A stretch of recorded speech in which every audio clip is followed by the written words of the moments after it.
started, please. We want to get through these sessions close on time so we can wrap up and get to the reception upstairs. Oh, sure. You are the operator. That's right. It actually seems to be a little while. Where's the advance here? It's 7 levels. Great. All right. If I could get your attention, please. Our next panel is on the role of Michigan's academic institutions, our forest panel. I'm going to introduce our first speaker who will make some remarks and then introduce the two panelists. I do want to say, actually, to Deb Golly and Jerry and some other folks in the room, I'm surprised that none of the SNRE folks have yet taken umbrage at the two forestry schools, but we'll get to that later. Michigan has been blessed as a state to have some significant investment over the years in our institutions of higher learning related to forestry and our forest resources at Michigan State, the University of Michigan, and Michigan Tech, and there are many other of our universities that that certainly have forestry as a part of their curriculum, even if it's not a major. I would like to introduce the person that I think probably almost everyone in this room knows, Terry Sherrick, the current dean of the forestry school at Michigan Tech. I had the opportunity to meet Terry about 3 years ago when he came back to Michigan to assume leadership of the program and asked me to join his advisory council, which I've been honored to do. And I think all of us agree that Terry has a lot to bring us and challenge us with as we think about forestry in Michigan. So Terry. Thanks, Rick. Yeah.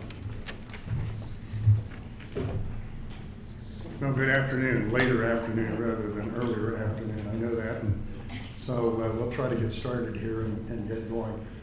First of all, I just wanted to thank all of you who have been presenters and commenters. I've learned a tremendous amount. I usually learn more from these sorts of things than I give, and this is no exception to that. And so thank you all. And so what we want to talk about is the business of the role of academic institutions in the state of Michigan as it relates to enhancing the role of the wood products industry, we say no more broadly the forest biomaterials industry, in the economic and social well-being within the state of Michigan.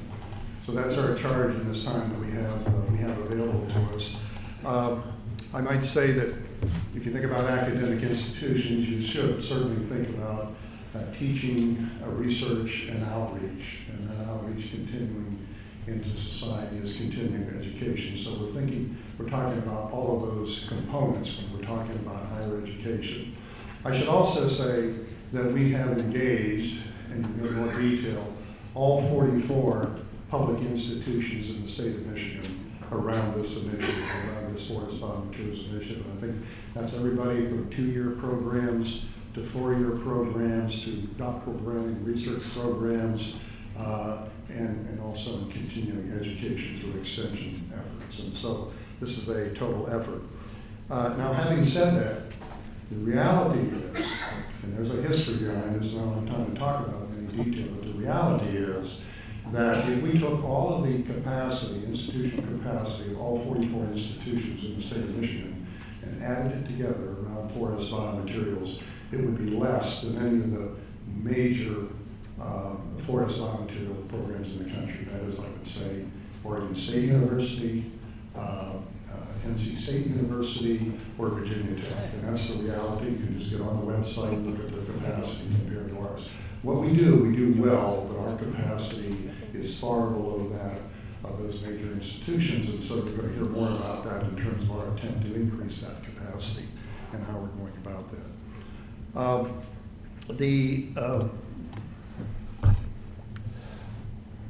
A lot of what we're about in terms of this Michigan Forest Biomaterials Initiative centers on this diagram here.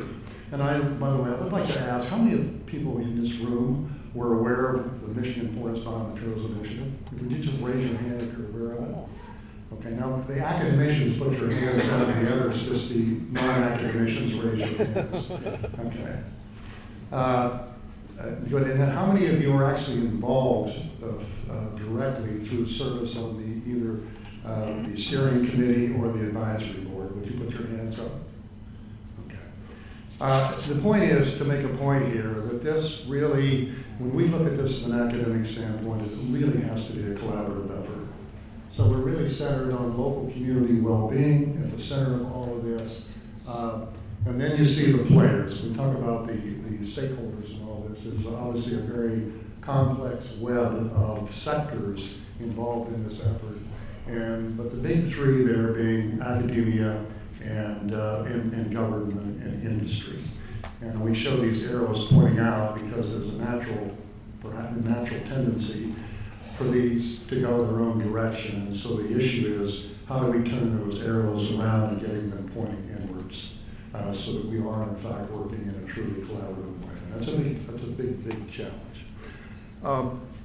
In terms of the history, just really briefly, just a few words about the history of this Michigan Forest Biomaterials Initiative. It started in 2012, in the fall of 2012. We had we then experienced the last Governor's Forest Products Summit, right, in the spring of 2013. And then we, the academic institutions, then sponsored the first Michigan Forest Biomaterials Initiative in Traverse City in October of 2013. Out of that came a steering committee, which has about 40 active members, actually 70 on the roll, but 40 active members.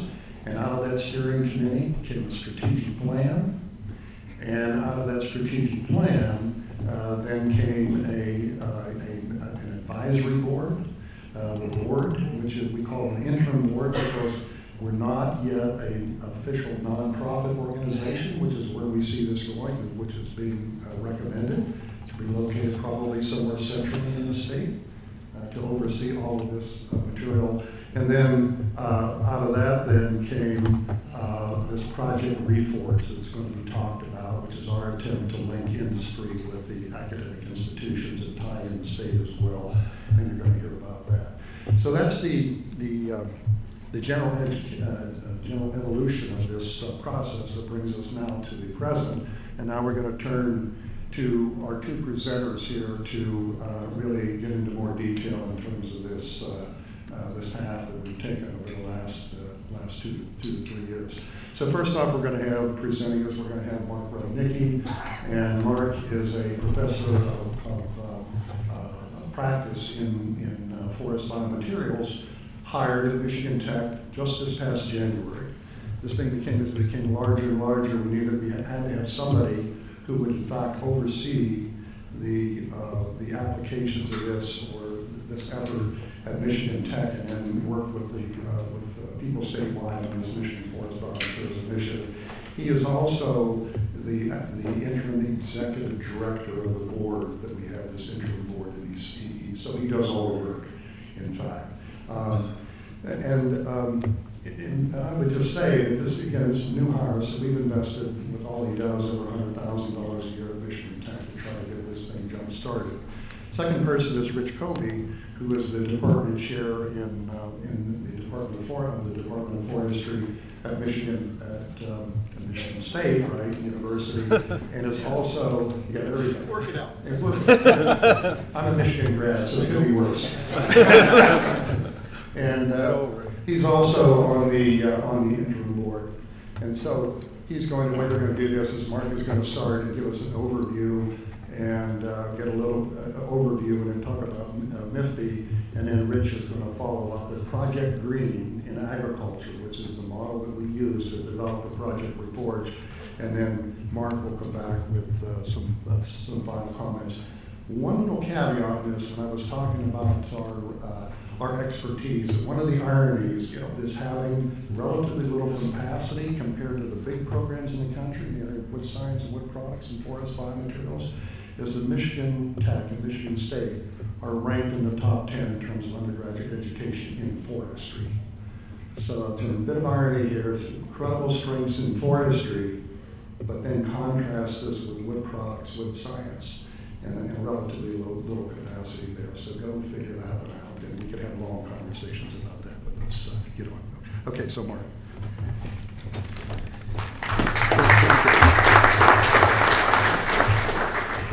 Thanks, Terry. So I only have a short time, so I'll get right to it here. This doesn't work. Okay, so I thought I'd start with an overview, sort of a very high-level overview of our forest and Michigan's forest resource. Michigan ranks 6th in the nation for the amount of timberland it has, but I thought I'd focus in a little bit more on our neck of the woods, so to speak.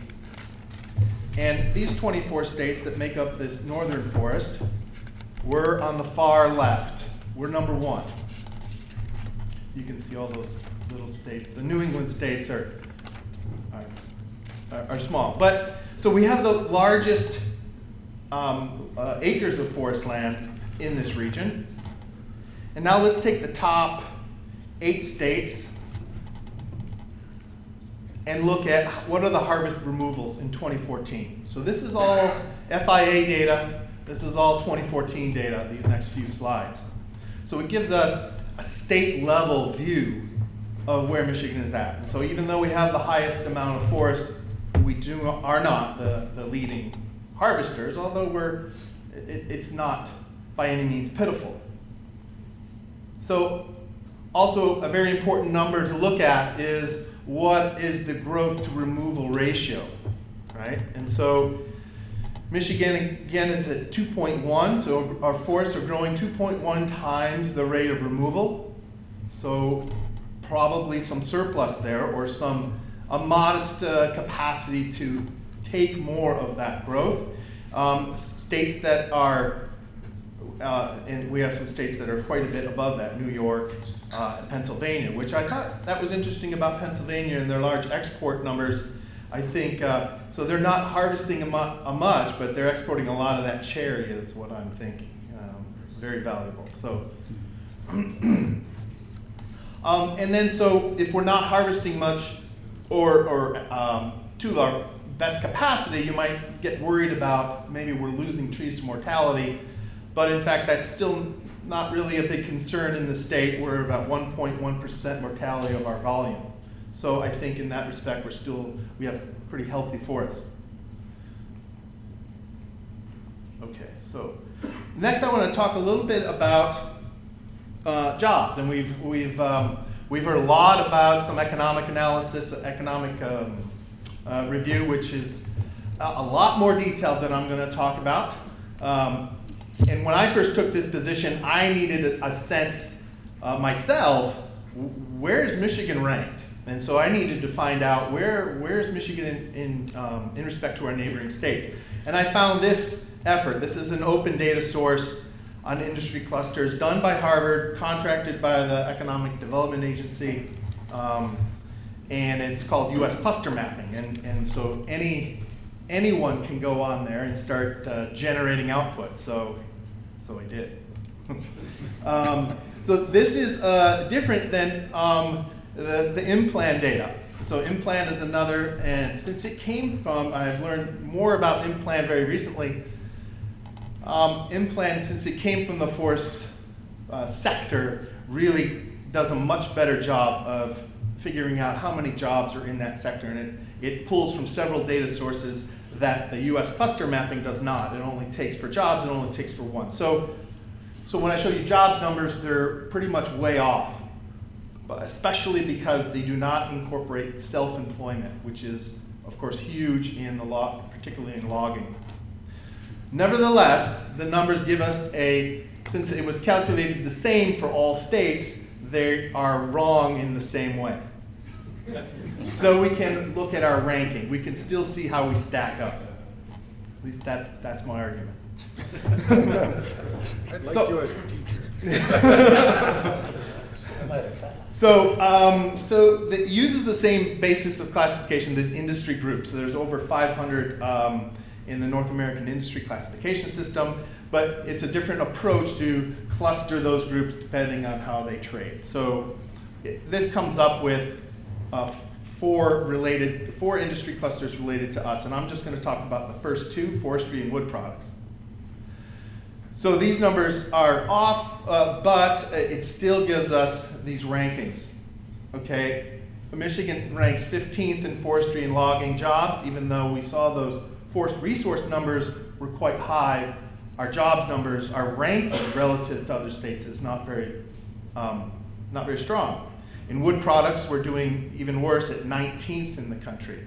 And I noticed that wood products ranking, I saw the same 19 in Dr. Leifer's recent report. So that ranking does match up with both approaches.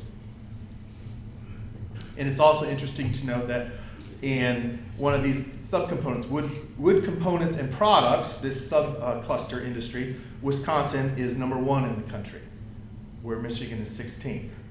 So that's started to make me really think about why is that? So let's look at some of those rankings and the other states and how much lower we are proportionally. So this is in the forestry cluster, timber tract operations, forest nurseries, logging, support activities. You can see Oregon, and so this is just those industries. In wood products, Michigan is ranked 19th. Wisconsin is ranked #4 on this list because this is, this one in red is industries and wood components and products. That's the category Wisconsin is #1 in. But overall in wood products, Wisconsin, since they're so strong in that, still ranks very high. Also, I want to go back to this one here. If you look at this list, we're 15th, and what's interesting to me is that Wisconsin is not on this list.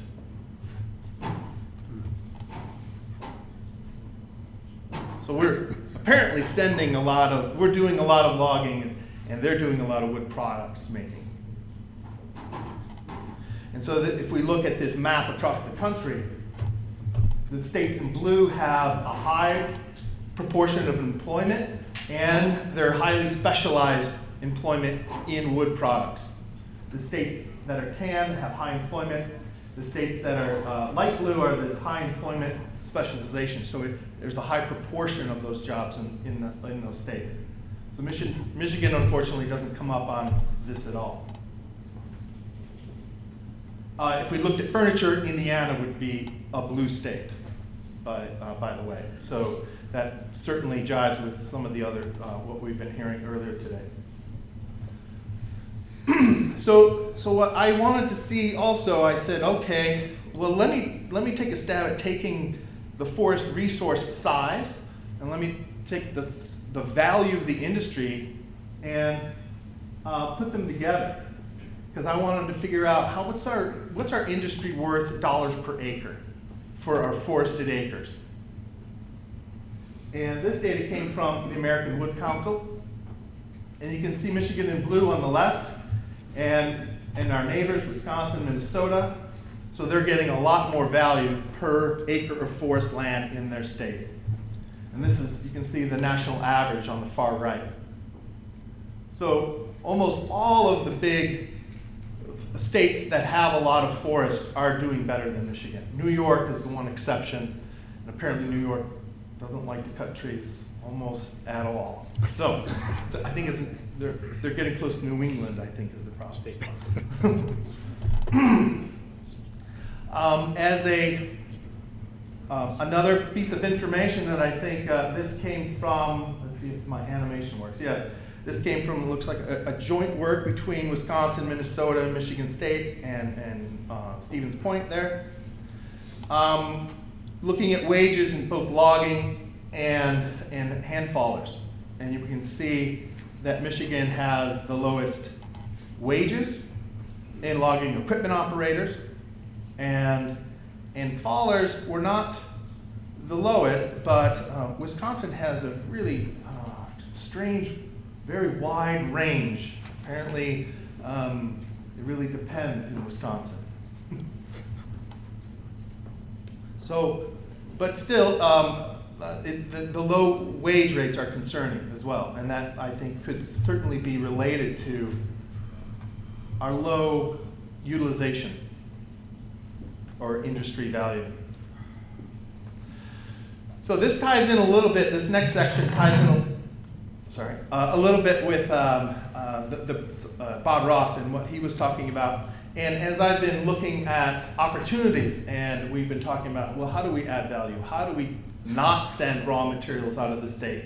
What are some emerging? What are some of these things coming up on the horizon that we might do?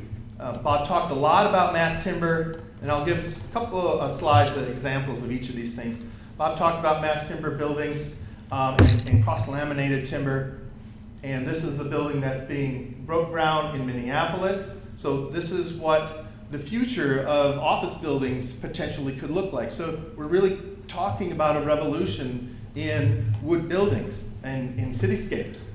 The Austrians really broke the ground on this technology, on these designs, and they're already designing buildings 45 stories high. They're not building them yet, but they think that's very possible. So this is what a panel looks like, and there's currently exactly one manufacturing facility in the US, and that is in Oregon, and it's a small scale facility. The next is talking about or thinking about converting biorefineries, converting facilities, pulp and paper, to other chemical products, other chemical precursors for bioplastics, other biomaterials. And we have an emerging cluster that's taking off in Sarnia, right across the border from Port Huron.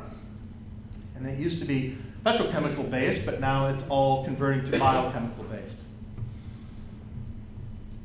And so this, I think, is a very significant, it's very hard, I think, to really break into this market with natural gas being so cheap. Even this makes it difficult. But it's preparing for this future, I think. Now is the time. And we still, even with cheap natural gas, we still see this market growing at least 5%, and it's worth about $62 billion already. And one of the things that we've been doing is reaching out to other industries that might capitalize on this, and especially the car industry. And these are suppliers to the car industry that are interested in biomaterials. Not all of them are based in Michigan, but many of them are.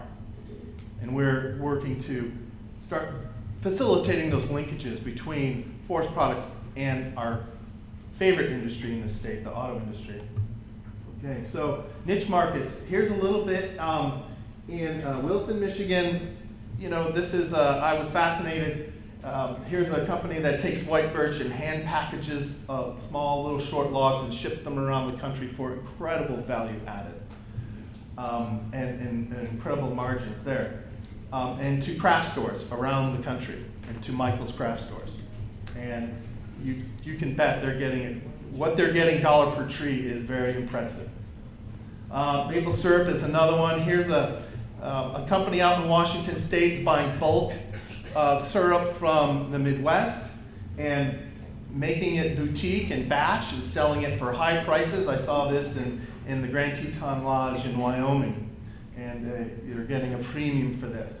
And so our producers produce a lot, but they don't have access to the markets, a lot of these markets, and so they need help in that area as well. Wanted to touch also on the Michigan Forest Biomaterials Initiative, since I have 1 minute left. And that approach that Terry alluded to, that started about 3 years ago, really takes a very broad view, a whole life cycle view of forest and wood products.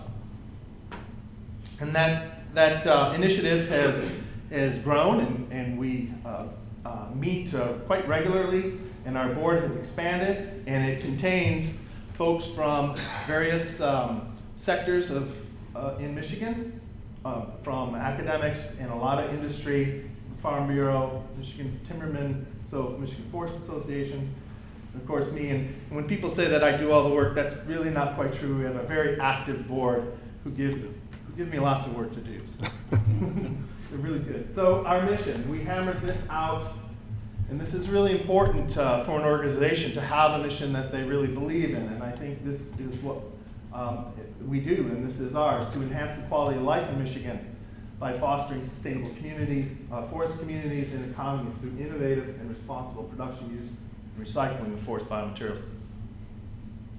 So part of our work, we've developed a strategic plan. And that is, these are the 5 major sections of that plan, looking at developing forest biomaterials in Michigan's green economy. And under that heading, the project Reforge emerged, increasing competitiveness of Michigan biomaterials, looking at sustainable supply from public and private lands. Supply chain issues were separate, very crucial, and something that had been mentioned several times, enabling supportive policy coordination. Okay, so with that, I think I'm fairly on time. Good. I will hand it over to Rich Kobe, who will talk about Project Green and Reforge.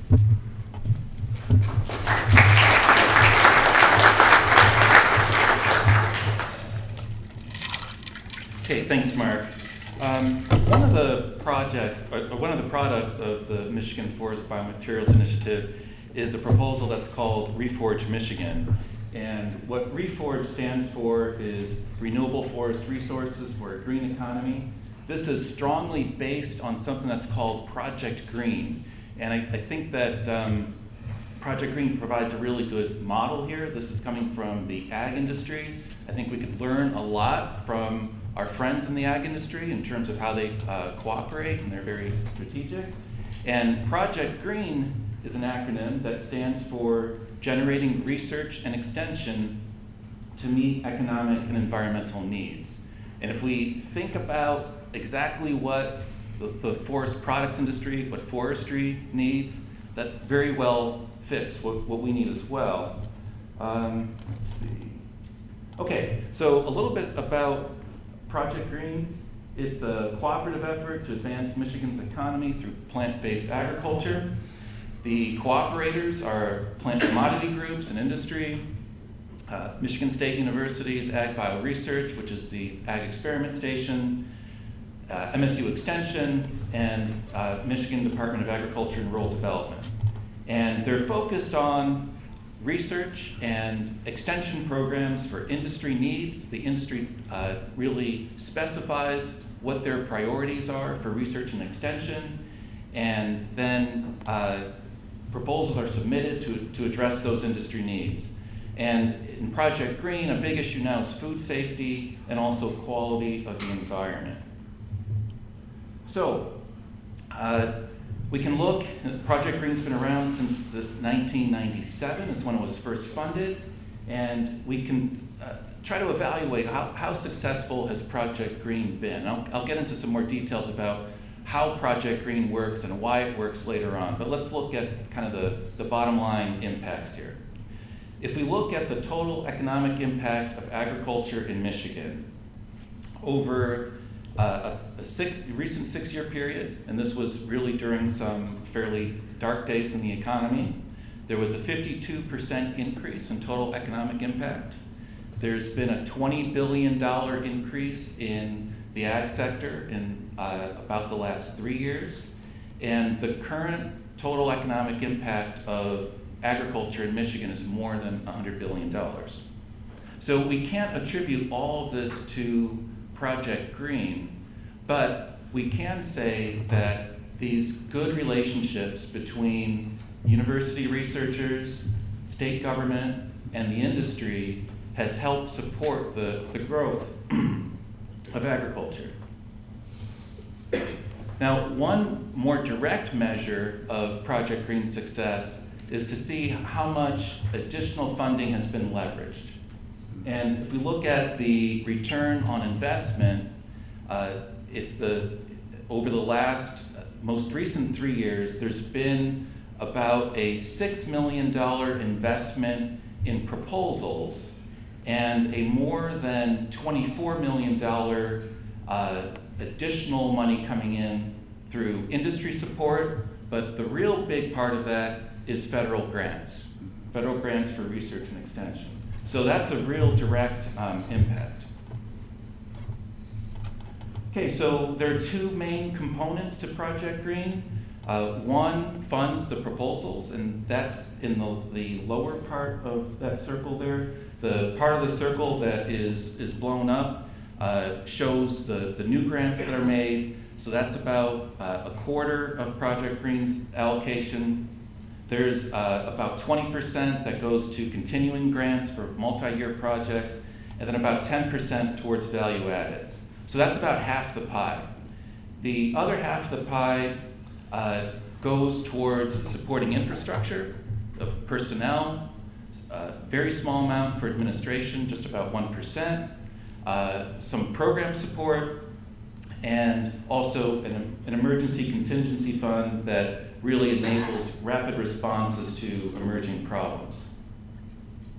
Okay, so here's one example of how program support money is used. This is called the Enviro Weather Network, and it's a series of weather stations that's placed throughout Michigan. They have a website. I also see that they're in the Door Peninsula in Wisconsin. I'm not quite sure why it's extended over into Wisconsin, but in any case, it provides information for growers for managing production. Since the emergence of diseases is very much weather related, since the ripening of crops is very much weather related, this provides important infrastructure statewide for growers to make production decisions. So the other half of Project Green then is funding proposals that are focused on research and extension. And those proposals address needs, priorities that have been identified by the industry. So if we start there in the upper left-hand corner of this diagram, those proposals then are reviewed by panels that consist of members from academia, industry, and government. The funded proposals will leverage external funding. There's a funding match from industry, and then it's really important that those results go back to the industry, and it builds in dialogue there and really builds in collaboration.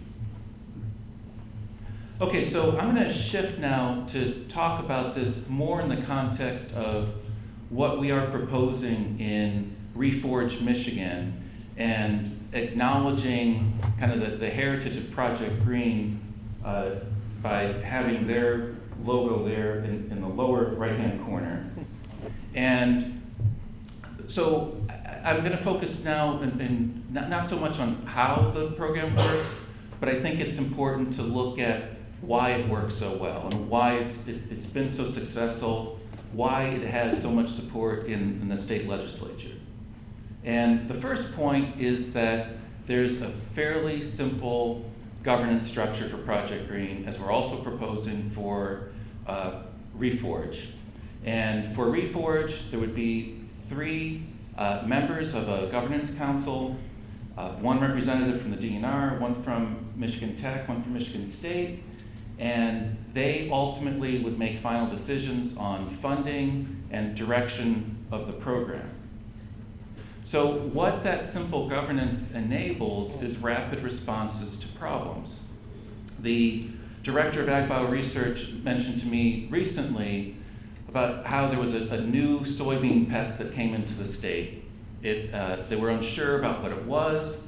Within 1 day of seeing that, Project Green was able to put together funding to get an MSU researcher on site to identify the extent of the infestation, to identify what it was, and to come up with some recommendations for how to contain it. And so anytime university or government operates at that pace is quite impressive that within 1 day they were on it. So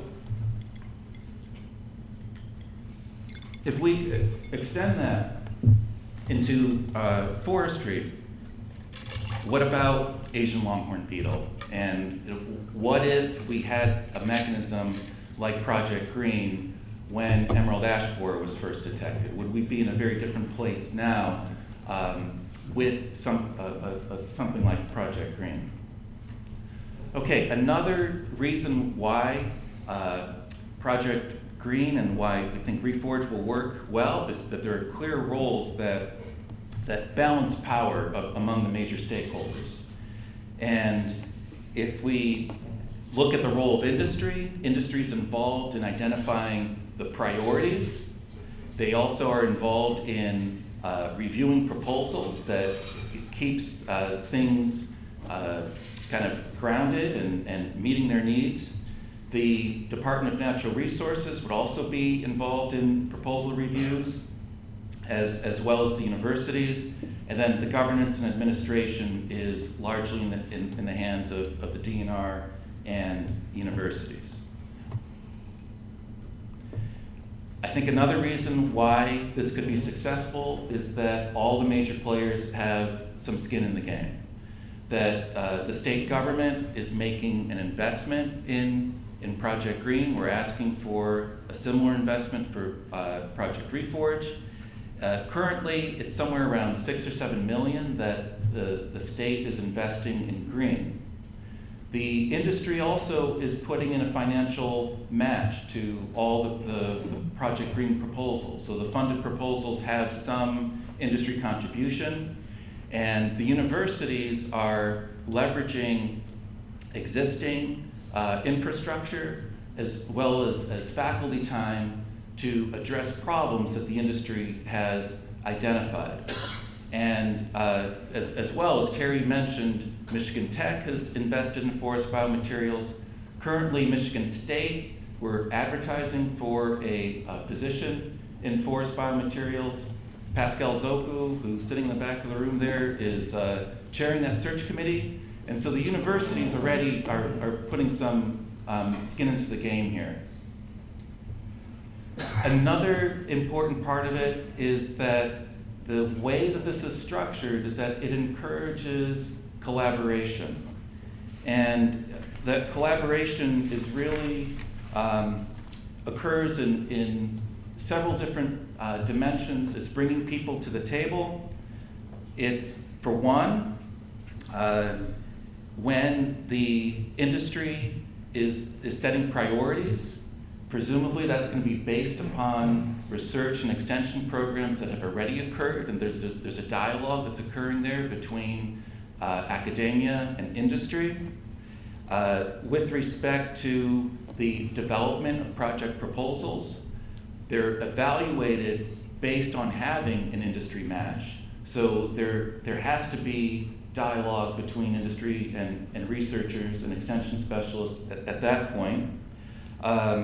With regard to the governance and the Reforge Council, there are relationships there where Michigan Tech and Michigan State have to cooperate along with the DNR, helping set direction. And so throughout the way that Project Green was originally structured and the way that we're proposing Project Reforge is that it brings everyone to the table. People have vested interests in this, and as a result of that, we can really encourage collaboration. And I think that the bottom line is that through this collaboration, we can bring the best ideas together, innovate, and that's what's really going to lead to prosperity and going back to those broader goals of the Forest Biomaterials Initiatives. Finally, I wanted to make the point that in Project Green, back in the mid-90s, it was 45 ag commodity groups that came together and pushed this through the state legislature and got the governor's support. And the industry really has a leading role in this as well for Reforge. And so if we're going to have similar success with Reforge, it's really critical that the industry, if this is something that industry wants, that they step up and we begin to work together on garnering support for this, because industry is going to speak much louder to the legislature than universities will. Okay.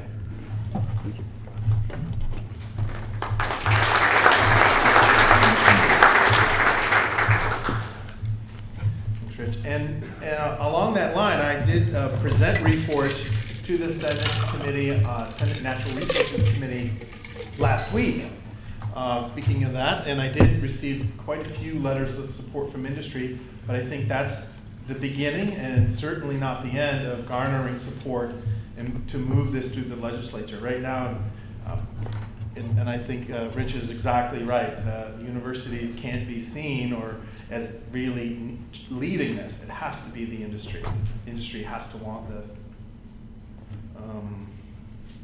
Where am I? So you all, I handed out, everyone should have a copy of the Reforge brochure at your tables. If you don't, I've got some extras. You can come see me after. So before I get into this last piece, I wanted to say that also, when we saw that map of, where the strengths of the industry are across the entire country, I think Michigan is behind, but I think we have the potential to build a regional collaboration as well. Right now, we're really focused on Michigan and growing the industry in Michigan, but I think as we move forward, we really want to think about a Great Lakes, say, or regional strength in wood products. Absolutely. So let's talk about Michigan some more. Where are we at? So this number has now been updated by Larry. Now the industry is worth about $17.5 billion.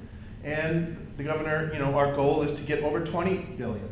And I don't think we're going to do that just by cutting more trees. We have to invest in more industry, more manufacturing.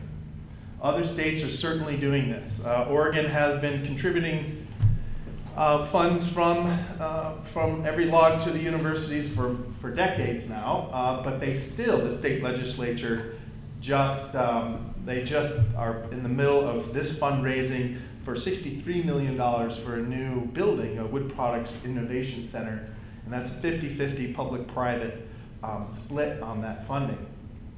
So very significant, and they are investing almost all of that into wood buildings, by the way. The forestry school in Oregon has actually hired an architect, which really surprised me, but they're diversifying. Also, we see investments by other states in their industries, and so we really believe quite strongly that Michigan should be investing in its industry. Michigan invests in the industries that it wants to keep, like the auto industry and agriculture. So why not forestry? The Canadians, well, they're not investing millions, they're investing hundreds of millions. And so we have to compete against them. They have a different structure, but nevertheless, FP Innovations is now their flagship Wood Products Innovation Center organization, and it is really impressive, the amount of work and all the things that they're doing. So the request for Reforge is $5 million annual allocation, and we are looking at two major goals. And that is, on the left, we see a competitive funding, and Rich talked a little bit about how that's going to work. And on the right, we have less than half the money, about 3% will go to administration. The program will be housed at Michigan Tech. And about the rest, 47%, will go to capacity building personnel and programs. So we need that capacity to come up at both universities, and that will be split evenly between the two lead institutions. As we've been saying, MTU and MSU will lead this, but it is still open to other higher ed in the state. So two-year schools, any other school that wants to partner with one of us or both is able to do that. We certainly don't want to close the door to any other capacity in the state, because we know, for instance, Western Michigan has a paper engineering program. So we want them on board potentially for projects. The size of the grants are going to be 50 or 75 if you've got multiple institutions involved for 2 years. And we want good proposals. We want scientifically sound, technically meritorious proposals. You have to have impact if you're doing an outreach project. You have to be aligned with those industry priorities that Rich alluded to score high. And you must have industry match. and you should have a high likelihood of garnering even more additional, leveraging more additional funds, either federal or wherever. And I think one other piece that I forgot to put up there was the getting that information, getting your findings back to the industry, communicating it back. The industry priorities themselves would be gathered from trade groups, associations, professional societies. I think we would do this annually because we want to keep those priorities contemporary. And we've broken that down into 8 industry categories.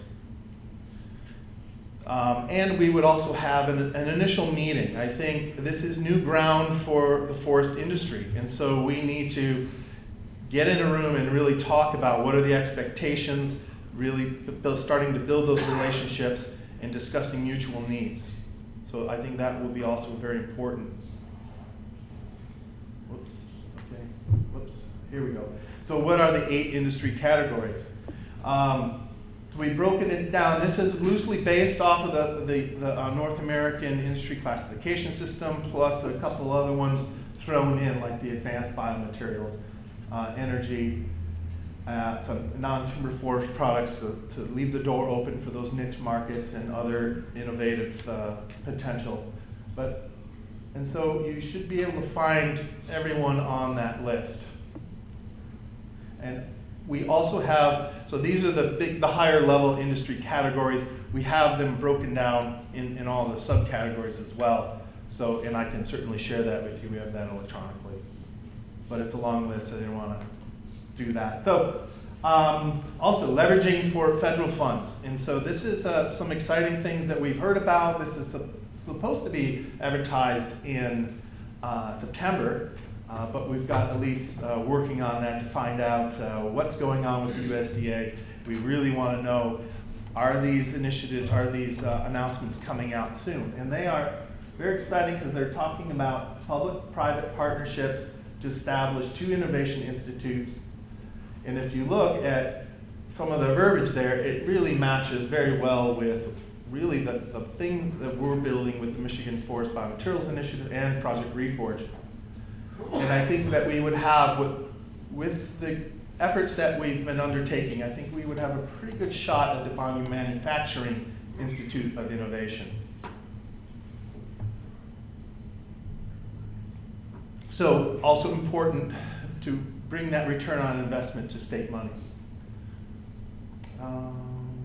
So the three, and this almost, these are 3 main points or 3 things that we really want to accomplish with Reforge, almost like a mission statement, where support existing industries, really creating more higher value opportunities and linking those rural communities with manufacturing, or even distributing those manufacturing out to rural communities potentially.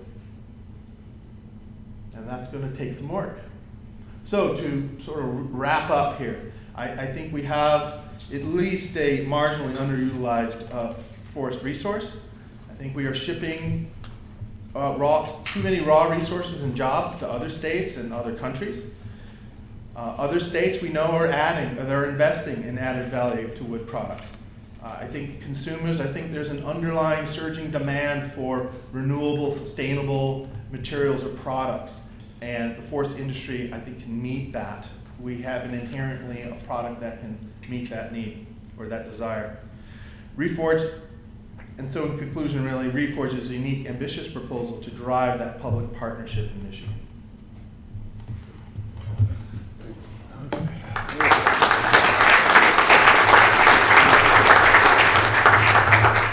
I think we're gonna head. We're gonna go ahead. Yeah. Okay, so we'll do question and answer at the very end. Okay.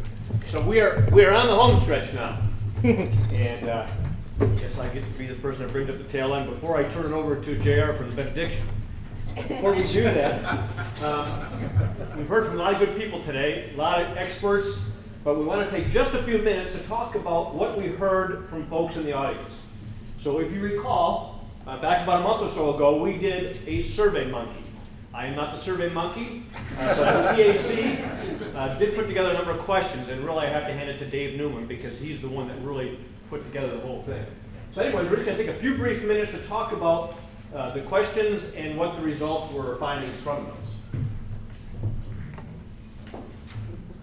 So, again, folks were given a Survey Monkey, and the question that we were trying to get at was, first of all, what was your outlook on, or what is your outlook on the future of the forest products industry? And then what you see as major growth opportunities or benefits really to doing business in Michigan, and what do you see as impediments to doing business in Michigan? And then we also looked at whether you thought that the markets and the industry had improved since 2013. Notice we didn't say 2009, but 2013.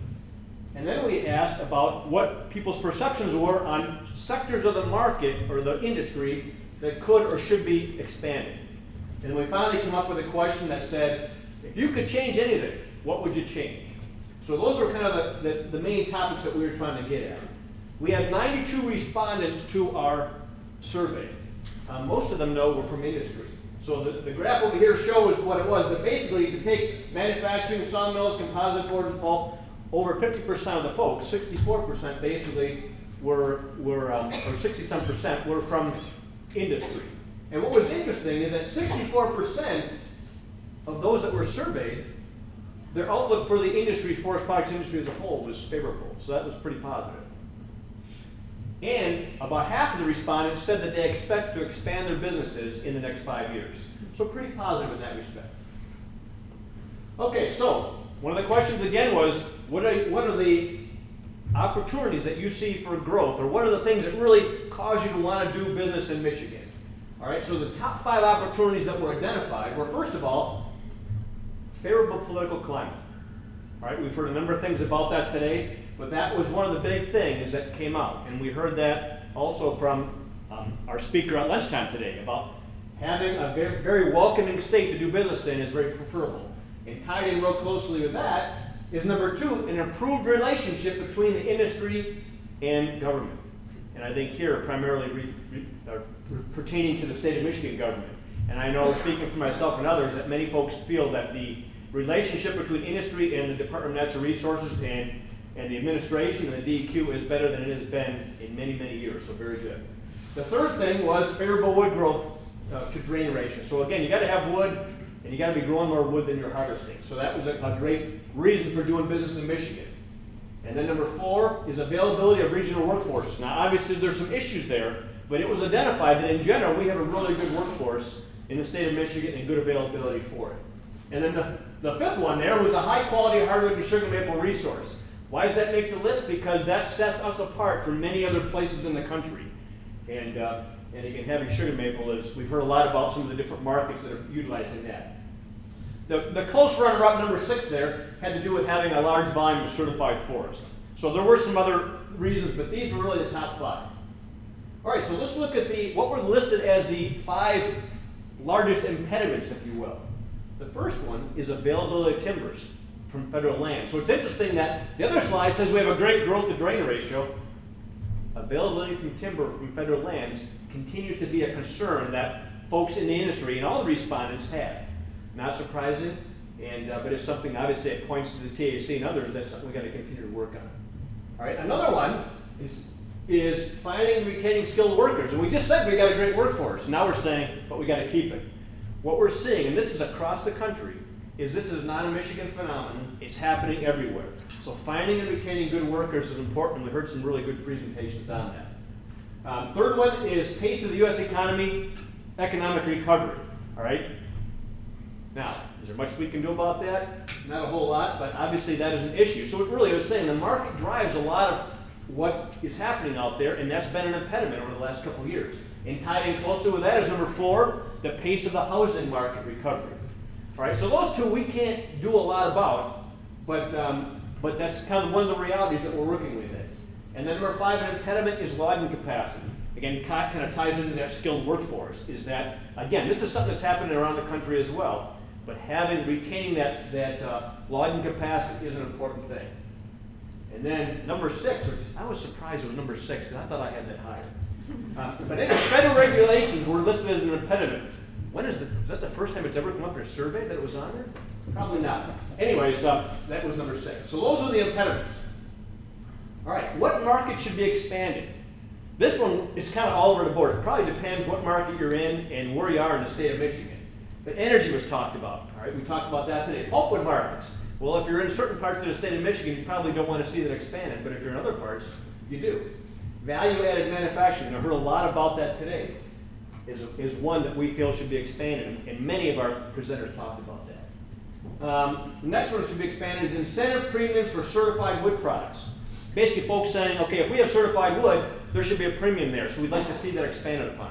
All right, right now, unfortunately, the marketplace does not really take into account for that. So it's kind of a cost of doing business.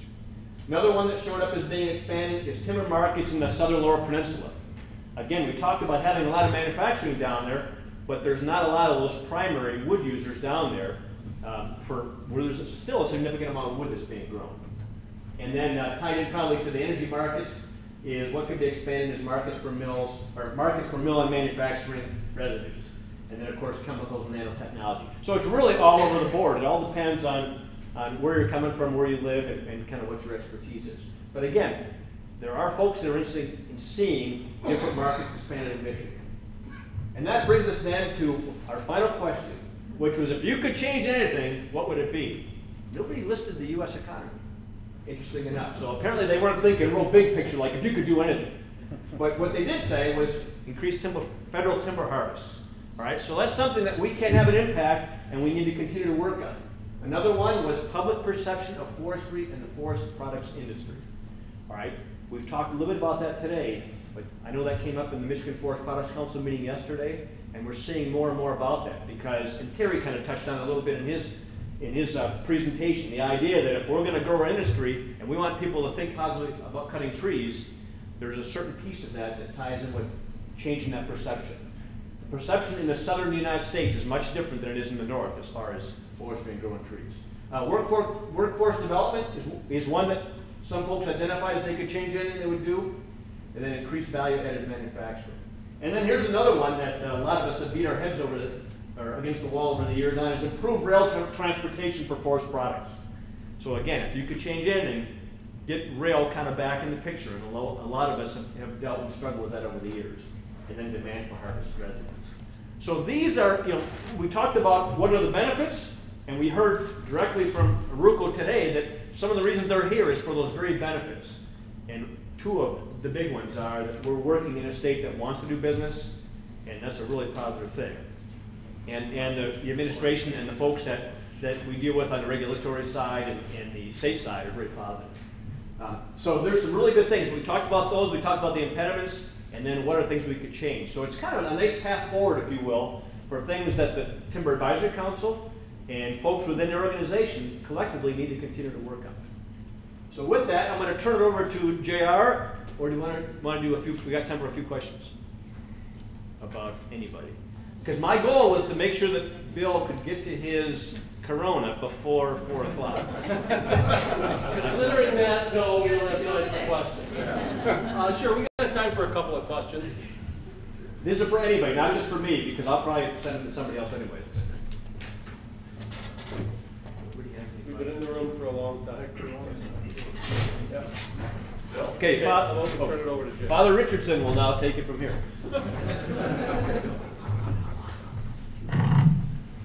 Now, how scary is that? I had to go on the Don Ryan report, and I swear I walked in there, and I went, and I was right behind 2 bishops, and I just introduced myself as the 3rd bishop, but that had his stuff in dry cleaning.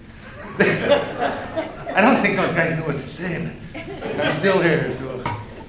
I'd like to thank all the speakers and the sponsors, of course, and the TAC members for moderating and their input, because without them, this just doesn't happen. You can see how far we've come, and hopefully you can see, the whole thing's set up to see where we're at and see where the gaps are, see where the opportunities are. And there is opportunity, and we're going to push hard to get this to work in Michigan, and we have all the right people in the room, so it's just, it's all set up to try to say, here's what we're missing and how can we get there. We appreciate that. We want to maximize our dollars for raw materials that are harvested, so we don't, if we come here 3 years from now, the charts will look different, and we're excited about that whole idea. And we'd like to thank the Michigan Forest Products Council because they're sponsoring a reception on the 2nd floor. What's the name of the room? Corniche. Corniche. That's not a Yooper word. Notre Dame Navy. So we'll see you upstairs, and thank everybody very much, and thank Kim and obviously Bill O'Neill, and they pushed this through for us, and it's no small task, you know, I mean, remember when we did the first one, I'll say, well, let's do this in 4 months, I can't even remember what we said, it was such a ridiculous statement, but it's a lot of work from a lot of people, and without it, it wouldn't be there. Now, hopefully, it was worthwhile for you guys, because it's all about us taking the impediments out for Michigan to work, so, and thank you very much.